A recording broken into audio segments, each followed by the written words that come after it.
Saya Sulaimana. Sulaimana. Lah Ibu kebetulan kepala sekolah di SD Lungragi 2 ya Bu? Iya. Nah Ibu juga punya pekerjaan tambahan menjadi penyuluh anti korupsi. Iya. Nah menurut Ibu penyuluh anti korupsi yang sudah Ibu lakukan apa saja Bu? Saya sementara ini sudah ke sekolah-sekolah berkolaborasi dengan DHC 45 pimpinan Pak Letkol Purnawan Gunawan, jadi Wibisono. Jadi kami ke SMA memberikan penanaman integritas pada generasi muda, karena KPK dengan adanya penangkapan dan tangkap tangan itu bukan suatu penyelesaian, maka ada cara lain, yaitu dengan edukasi. Salah satunya tenaga-tenaga untuk penyuluh anti korupsi itu di Brebes itu ada 6. Saya perempuan, ada 6. Dan kemarin kami juga diundang oleh Kompak. Di sana Kompak itu komunitas penyuluh anti korupsi se-Indonesia mengadakan jambore nasional sejak tanggal 20 sampai tanggal 22 di Semarang, dihadiri oleh seluruh inspektorat provinsi, seluruh inspektorat kota dan kabupaten, bahkan bupati juga diundang, kepala sekolah SMA sejumlah 1.200 juga diundang ke Semarang, dan kami memang dilatih untuk memberikan edukasi atau penyuluhan agar tidak ada penekanan dalam pelaksanaan pendidikan. Jadi sekolah itu biar melaksanakan manajemen berbasis sekolah secara leluasa, tetapi terkendali tetap, karena sekolah itu harus tetap terkendali oleh dinas pendidikan. Dan sebagai kepala sekolah kami melaksanakan aturan-aturan yang ada dan pengelolaan sesuai dengan tupoksi kami. Itu kalau menjadi penyuluh anti korupsi kan tidak menutup kemungkinan ada pengaduan ya Bu? Ada pengaduan ke Ibu bahwasannya jadi kepala sekolah ada tekanan dari atas, apa dari samping, dari bawah mengenai itu dan ini. Nah itu bagaimana Pak menyikapi itu? Apabila ada pressure, saya biasanya itu bicara dengan K3S atau Kapak Korwil. Kebetulan sekarang itu kepala dinasnya welcome sekali, jadi kami sering melakukan diskusi. Ini kalau dilakukan kayak gini, misalkan saja ini bila ada pressure itu tidak diperbolehkan, tapi misalkan bila ini ada suatu solusi atau opsi itu monggo, yang penting jangan ada pemaksaan. Ini jangan ada pemaksaan. Nah kaitan misalnya pengadaan atau apa, misalnya ada fee, jelas menerima tidak Bu? Saran Ibu?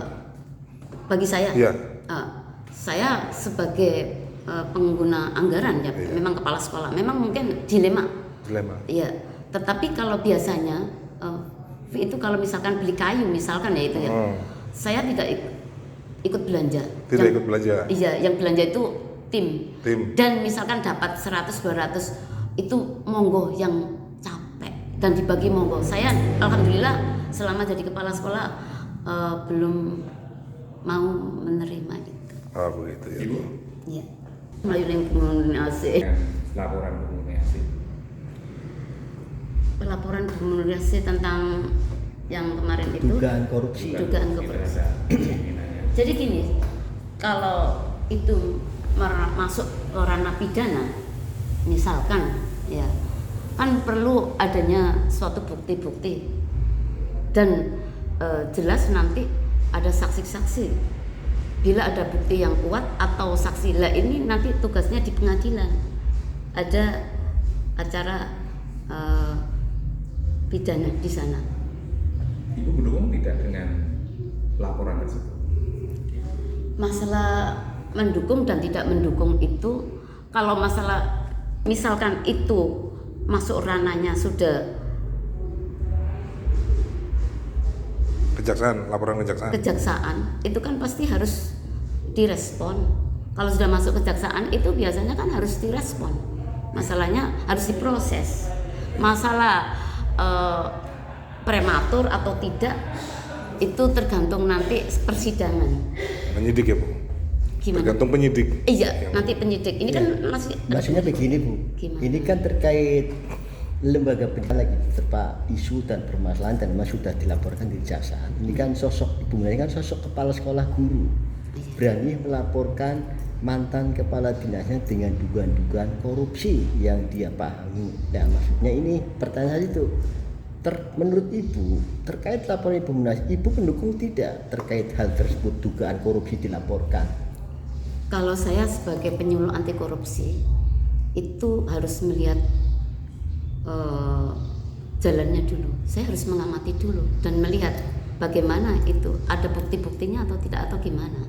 Jadi kita itu sebenarnya harus Nah itu kan tadi klarifikasi. menjelaskan terkait bukti kan pendalaman penyidik. Iya betul, tapi kan saya belum tahu.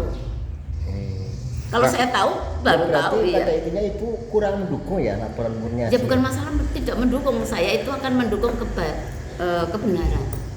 Tetap mendukung kebenaran Iya, secara tetap. Otomatis. tetap berantas korupsi ya Bu. ya? Iya. Nah ini Karena korupsi itu memang akan Kejahatan. suatu tindak kejahatan. Nah ini kan Bu Murniasi kemarin setelah mendapat tanggapan dari lapas bahwasannya itu masih kurang bukti-bukti dan dinilai masih prematur secara hukum, itu kemudian meminta maaf kepada terlapor serta kepada dinas pendidikan. Nah menurut Ibu langkah permintaan maaf itu bagaimana? Apakah menurut Ibu gimana? Jadi gini, lapas itu siapa? Lembaga LSM. Lembaga yang LSM. menilai, bukan menilai. bukan lapas. Bukan. Lapas. Kalau Lembaga. lapas itu tak salah. Ya. Iya.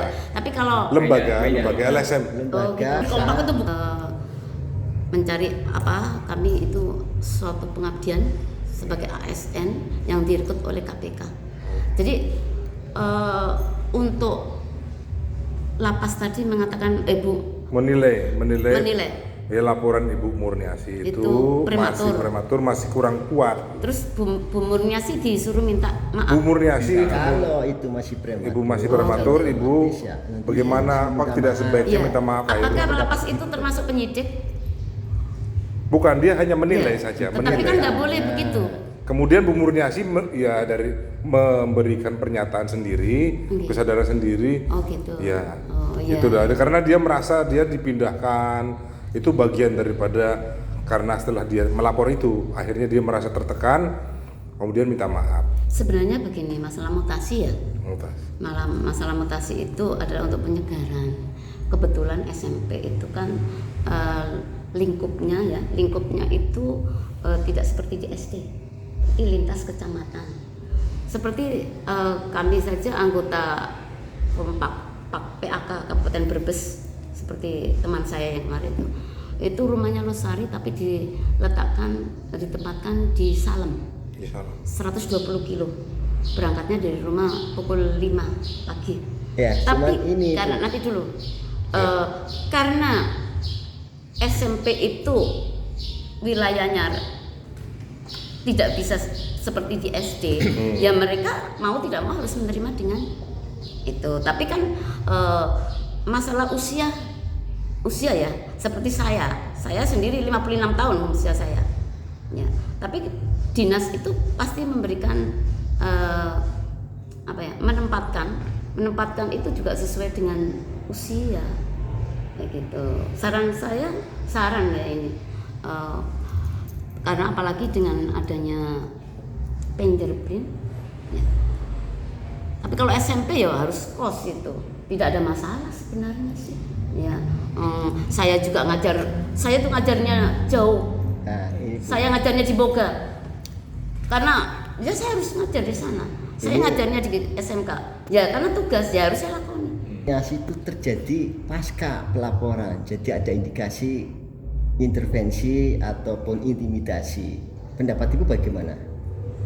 Murniasi dimutasi setelah melaporkan, pendapat Ibu bagaimana? Jadi gini, masalah mutasi itu kan ada baper cakap.